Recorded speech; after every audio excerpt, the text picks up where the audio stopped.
Coffee and 2 bacon sandwiches for someone called Jimmy. Hi, how are you doing? Jimmy here. In this video, I'm going to show you how I turn this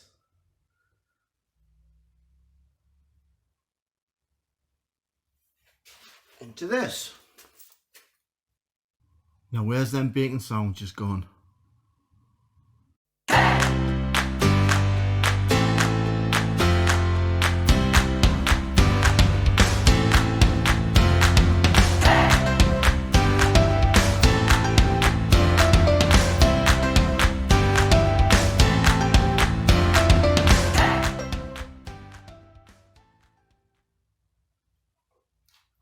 Hi, welcome to Insulated Bulkhead Part 2. Originally I didn't want to make this Part 1 and Part 2 video, but we were having so many problems and so many things went wrong. Not mistakes by me, I should say.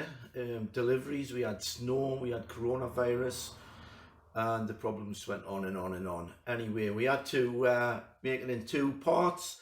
Part 1 ended when I was waiting for some carpet trim. So part 2 starts from where part 1 ended. So just to explain, the delivery for the carpet has just arrived and we start back on the build. For continuity wise, it's probably better to watch part 1 first, but if you just want to see the end result, that's fine. So here we go. Hope you enjoy it. Well, the carpet's arrived, so we can get on with the carpeting of the cab side of the stud wall. I've started on a little piece. This is this sliding hatch, and that's the top. And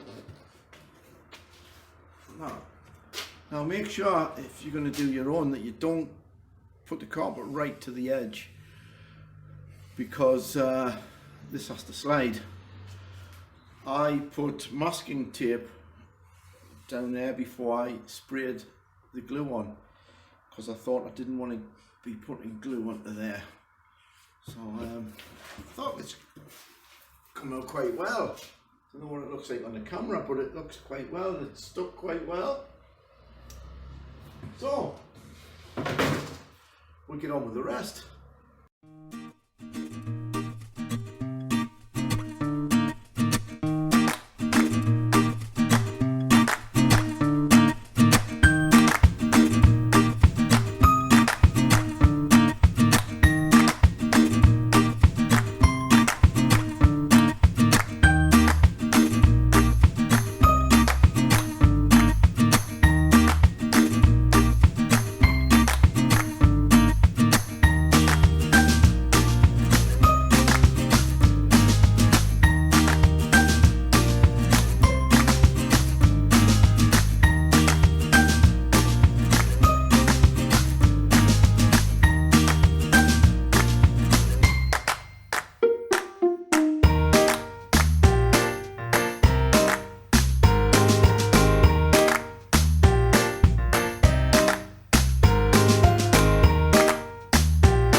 Well, it's not that bad to do, and it looks quite good. The only complaint I've got is the adhesive doesn't go very far, unless I'm putting it on too much. But they only gave me one tin. It's empty now, and I've still got one more piece to go in, which is a shame, because I would have liked to have got that in today, and then it would have been dry for tomorrow.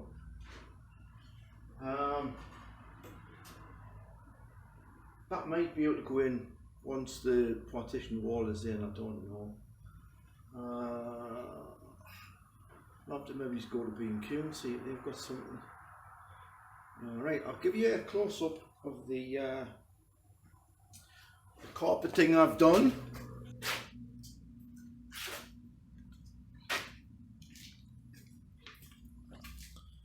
I haven't trimmed these edges off yet. I think it looks neat enough. That looks quite good. I can hear you all saying, what's he talking about? There's loads to put on yet. I'm not putting it down at the bottom of the partition wall. There's no point. It's behind the seat.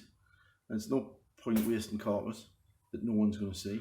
Well, I'm held up again. I'm waiting for the adhesive for the trim. I did go to B&Q last night on my way home, and they did have 2 carpet adhesives in, but the problem was the temperature range. So be careful if you're going to buy other adhesives. That is the adhesive that you want, and you can see probably that it is temperature stable to 120 degrees C. The 2 adhesives that had a B&Q only went as high as 30 and 35, and because it's going to be in the carb area and in the summer that will get hot, I've decided to get the proper stuff, and I've just ordered some. It's going to be here tomorrow, and it's only half the price of the stuff at B&Q. Of course, sod's law, I've got something else on tomorrow, so I won't be at the garage tomorrow. But I'm going to get on today with doing the fascia for the, well, not the fascia, the frame that the fascia is going to fit onto for the overhead storage. And as usual, I don't know what I'm going to do, so put the kettle on, get the bacon sandwiches ready. Hi, it's been a while since I've been at the garage for a number of reasons. I've had other things to do some days. We've had some snow, we've had problems with the deliveries being delivered to the wrong address, and because I'm making it up as I go along, my plans seem to change by the hour. So I've been doing a bit here and a bit there. So I'll just show you what we're up to now. Well, the bulkhead is pretty much the way we left it. I have started to make the overhead storage compartments, and the bit here is the door. We need to put some insulation in the storage area. I've also started to box in the bodywork over the door. And there's 2 wires for the light switches for the ceiling lights to be put in. I've had to take that down now. It was fitted, but I'm going to varnish them before I fit them. And also I need to put insulation behind there. I've put a bit of trim on the little exposed piece that I couldn't box in. And I think that's about what we're up to now. So today I'm going to put the insulation above the carb, above the sliding door. I'm going to put the rest of the trim on the bulkhead, but firstly I'm going to varnish the box section that's going to box in over the side door. I've sanded it down and I've cleaned it with white spirit, but we'll crack on now and get the first coat on.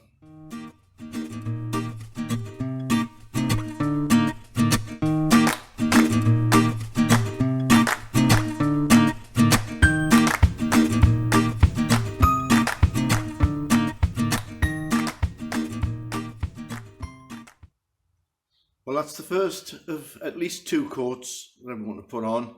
And if you're wondering what it is I'm using, it's Ronseal Yacht Varnish. It's very, very expensive, but I think it looks great. I don't think the camera's picking it up as well as it could. Gets slightly darker with each coat.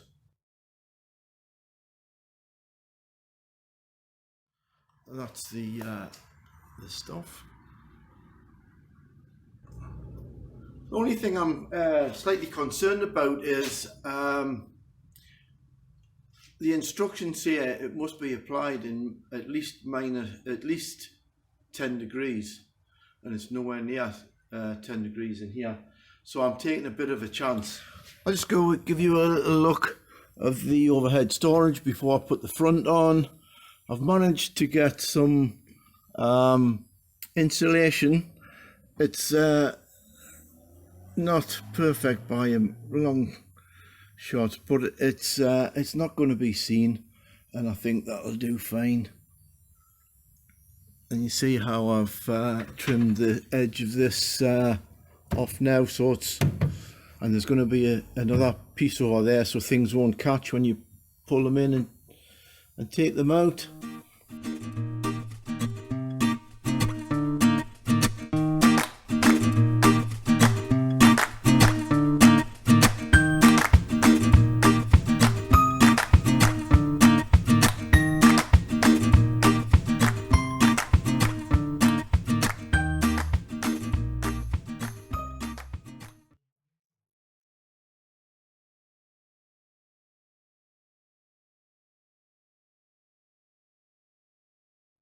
Well, the second coat of varnish is on, and that'll be ready to box in the top of the sliding door tomorrow when the varnish is dry. So I'm just going to do little bits and pieces that I can do today. I'm going to fix in the bulkhead for the final time today. And talking about fixing it in, you want to make sure when you're fixing anything in your van that you fix it to the strongest possible places.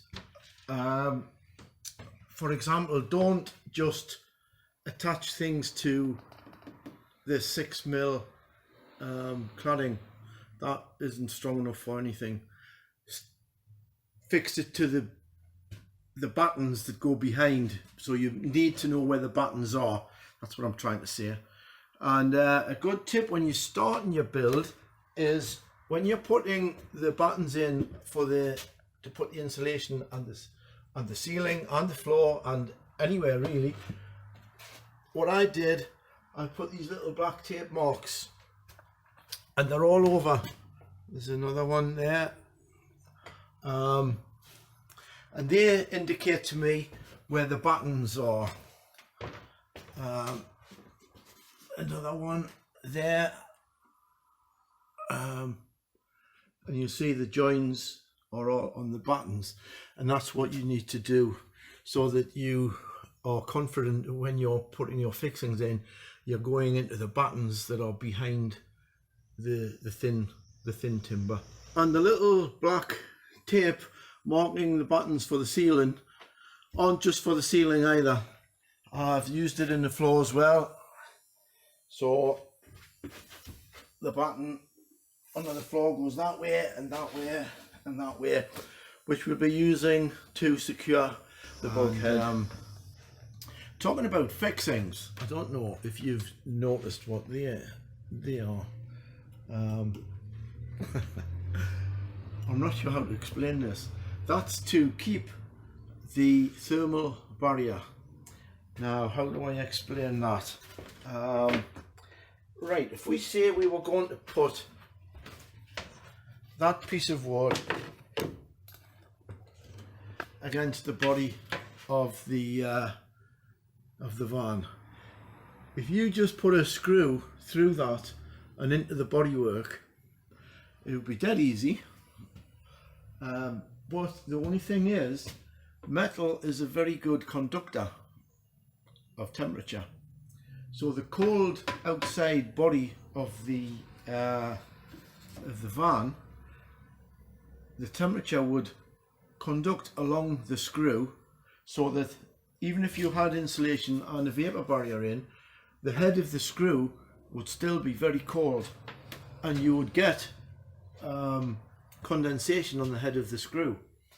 So what you have to do is you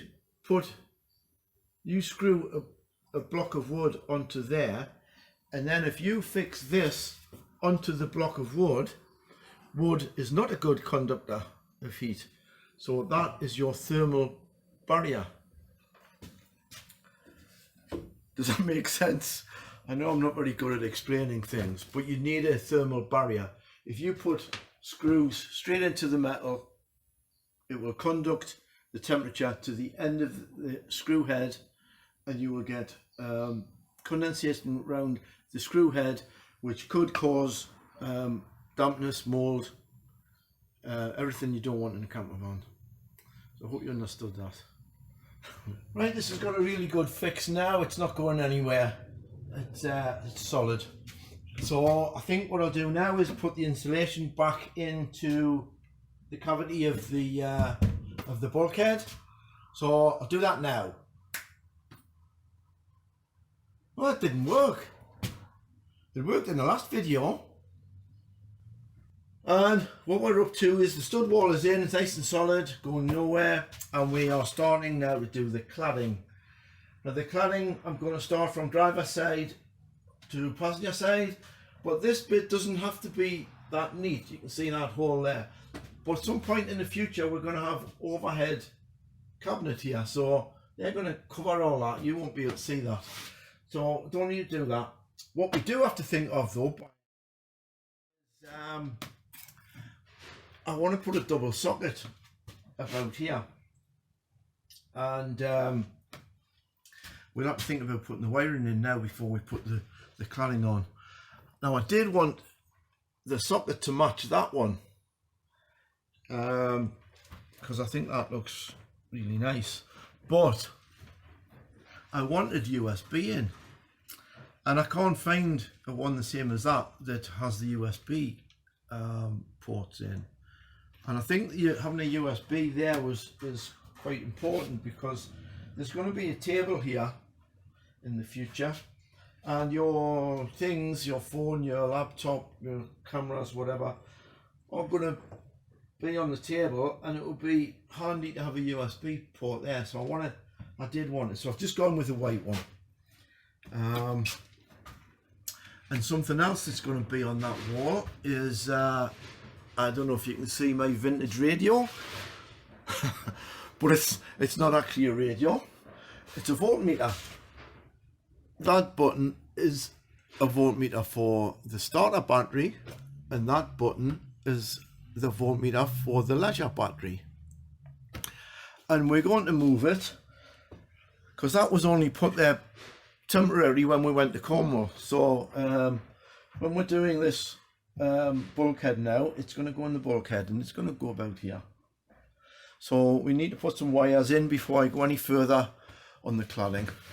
Well, just a little progress update, because we're having all sorts of problems and we're miles behind the schedule that I had set in my mind. Can you see the 240 double socket is in with the USB ports all in and connected? My vintage radio has been taken apart and reassembled and put in there, and that is working, so that's all good. The boxing in over the side door is on. What I'm doing now is I'm doing the cladding, and it's going okay. And I know I've mentioned this in one of my videos, but I can't remember which one. I don't normally put screws in. I know a lot of people on YouTube put their cladding on with screws. Now I do in certain places. There's a one there, and a one there, and a one there, and a one there. That's just the end board. For the ones in the middle, I normally use these clips from B&Q. I can't see. There you go. And they're hidden, and they just clip onto the board, the inside part of the cladding, so that and then you put a nail in, and the next one hides it. And that's what I normally do, and that's how I've done all the ceiling. And I was merrily cladding the bulkhead the other day, and I thought, hold on a minute, what if I need to take the hatch out for any reason? If it needs, you know, glue some trim on, or something's come loose on it, I'm going to have to unpick all of this. So I've decided that between, well, the next one and there, I'm going to have to put screws in the cladding. So it's going to be about 25-30 screws showing. So I've got the brass ones, the decorative ones, but it will mean that and I'll have to cut the tongue off this cladding board, this one here, so that I can take the screws out and take the boards out without pulling all this, because if anything happened and you had to take that out, you'd have to undo everything and you'd probably split the cladding boards. It's just I thought I might say something in case somebody else is doing similar job. Never mind, we'll get on with that. God knows when this video is going to be uploaded. I'm a mile behind. Well, at last it's nearly finished. I don't think I've been to the garage for about, I don't know, 8 or 10 weeks now through this coronavirus, but I managed to get up this last week and do a little bit more, and it's nearly done. Well, if I remember correctly, I think I'd already got the electrics in, the 240 hookup double socket with the USB, and my voltmeter for the leisure battery and the van battery, different ones for different batteries. I think I already had that done.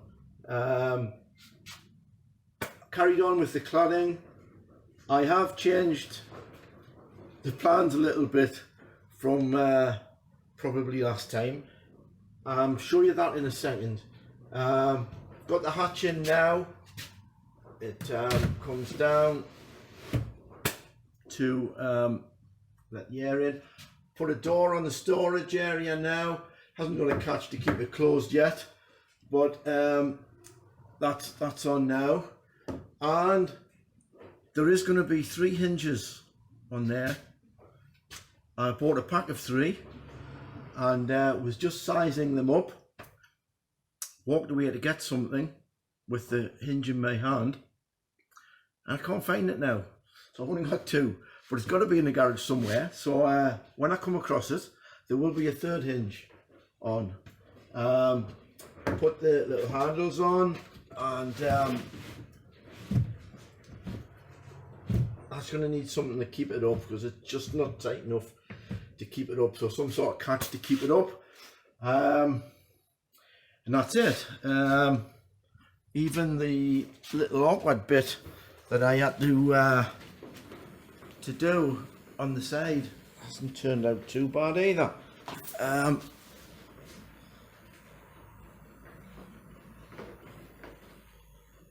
That's going to be finished off. It's going to have the carpet trim on the edge of this eventually.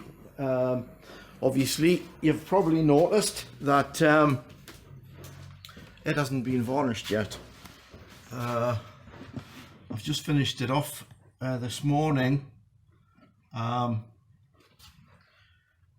Last little bits. Now I've got to take off all the switches and take the door off again and to varnish everything. I'm just going to show you the change of plan.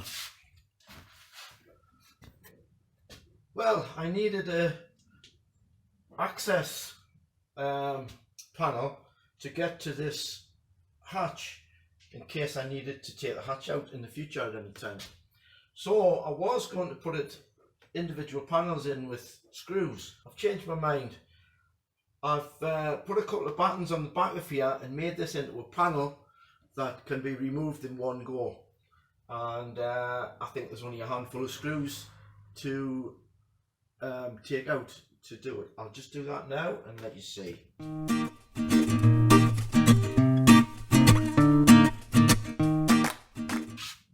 Okay, I've taken the screws out now, and it just needs to be lifted out. What I've done, I've left the tongue still on this side, and I've cut the tongue of this outer board off on this side, so there's no actual tongue keeping them together. I've had to put a couple of extra screws on this side, but this side doesn't seem to need them because the tongue holds it in place. So all you have to do now, to try not to pull the lead over, is to pull it out gently this side first, and that's it. put two buttons along there, stop them from twisting. As I say, this tongue on the driver's side is still in place, but the tongue on this board has been removed. And now you can remove. So if anything does need to be glued or painted or repaired on this hatch, I won't have to take all of the cladding boards off. So I think next week I'll come in and, as I say, remove the switches and do the varnishing, and then it's finished. Put the flags up. Hooray! I've just had a thought. If you're watching this video and you've spotted a little hinge just like that one hiding somewhere, if you send me a comment, tell me where it is, there'll be a prize for the first comment that leads to the retrieval of said hinge.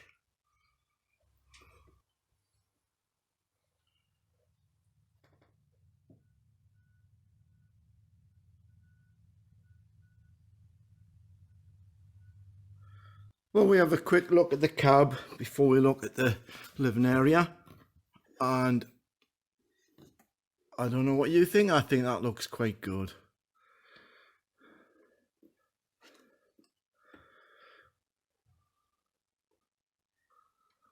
Let's have a look at the other side.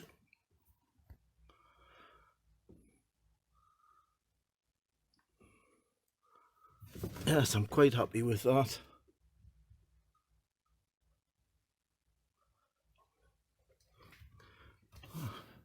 Looking in from the window, it just looks like an ordinary van, which is just what I wanted.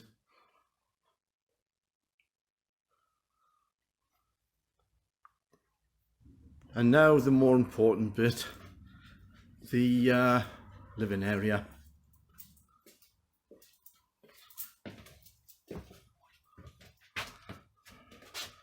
Everything back together now.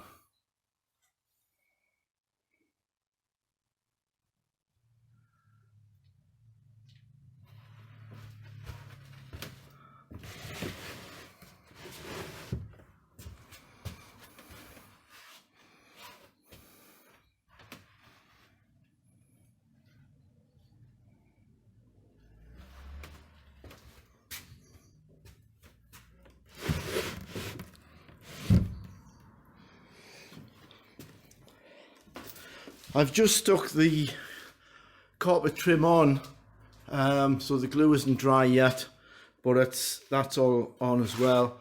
But when the glue is fully dry, I'll trim the edge to make it look a bit neater. Doesn't need much. Just have a quick look at the storage area. I haven't fitted a courtesy light to it. I've just put a torch there so you can see. Well, another one bites the dust. Another job over. And it was a bit of a long one. Sorry for that. Mind you, I am pleased with the way it's turned out. So we'll cross that one off the list and move on to the next one. So you take care and thank you for watching.